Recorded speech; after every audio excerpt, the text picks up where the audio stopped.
Our player tip of the podcast is don't be a dick. And you can avoid dickitude by including powerful allies in rival relationships. Ooh. Now, this is a very much a condensed part of the Explorer's Guide to Wildmount. Even before your character's adventuring career begins, they had allies who supported them, and they had competitive rivals.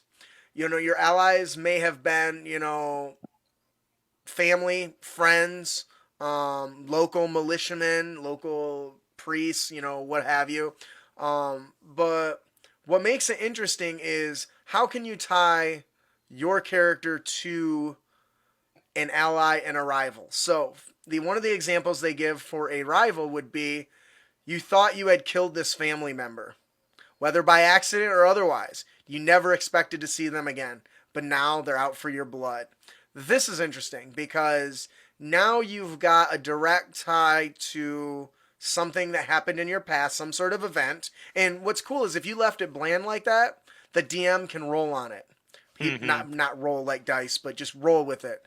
And say, okay, well, what did happen? Does your character remember? Maybe they pull you aside and have a little discussion about this because they want to introduce this person. Or maybe you've got this tiny little line and then, half a year into the campaign, you run into this big bad mother effer with the mask on. He reveals after stomping your ass to the ground to be the cousin that you thought you pushed off a cliff. Well, you pushed off a cliff by mistake, right? But he doesn't know it's by mistake, so he's been hunting you down all this time. And to me, that's interesting because it gives story and lore for the DM to tug on. Now, one of the ally examples is this family member caused you to have a horrible accident when you were a child. They still feel incredible guilt, which they would do anything to alleviate. Once again, it's bland enough that, well, what was the horrible accident? Oh, you're a Dragonborn. Maybe you weren't born a Dragonborn. Maybe some magical accident, poof, really turned you into one, right?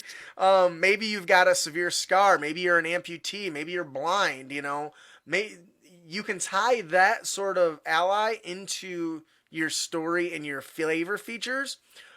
But what's interesting is beyond that, when in a time of need, you can call on that person when you need help. For me, oh, Brandon, you're not here? Well, that's okay. My ally Billy owes me a life debt. He's going to come fill in for you. Or something like that. Or maybe you need somebody to deliver a message and they have to go through, dangerous situations. It basically gives the DM something to pull on from your past and make it personal, as well as gives you something to tie directly to your character's backstory and help build an interesting backstory. What do you guys think? Well, mine is more on the emphasis of the powerful allies. And this has happened with Critical Role months ago. Both parties have met an Arcanist from Taldore, including the Mighty Nine, and the whole player group was just freaking out that it's the same character, but it's with their new characters this time. Oh, that's interesting. Yeah. Okay. That is really cool. So they run into a powerful group of allies that is their other characters. Is that what you said? Yeah. That is cool. Effectively, I think. Yeah, okay. I can get behind that. Or in front Alternatively, maybe they're the rivals. Maybe you did something really bad and you slandered their name. You're like, oh, the Azure Crows, fuck those guys. They didn't do anything. Gotta come and kick their ass. Or like that. Or have the allies or rivals just keep popping within the campaign. I can just picture it, for example, where the party is going through like this old dungeon to try to get this old artifact. But when you get there, to like the pedestal was supposed to be, all you see is a note that says, "You shall remember this once again as the day you almost beat Oslo Bronzehand to the treasure." Oslo! Oh my god, if that becomes a reoccurring theme, how awesome would it be? That'd be great. I hate that. Or this I've seen in cartoons and shit before too, where you've got the heroes at the very end, and they're trying to overcome the challenge, and then the rival swoops in while they're dealing with the threat, steals the object, and then leaves while they're still fighting the threat. It's like, we're doing all the work. Right, man. Oh my gosh. Or the party's fighting a boss, and it's a hard-fought fight. Everybody, boss and party included, is down to their last legs. Out of the blue, an arrow whistles out of nowhere. I killed the bad guy! It's still in credit. Oh, God. Oh my gosh, that's great.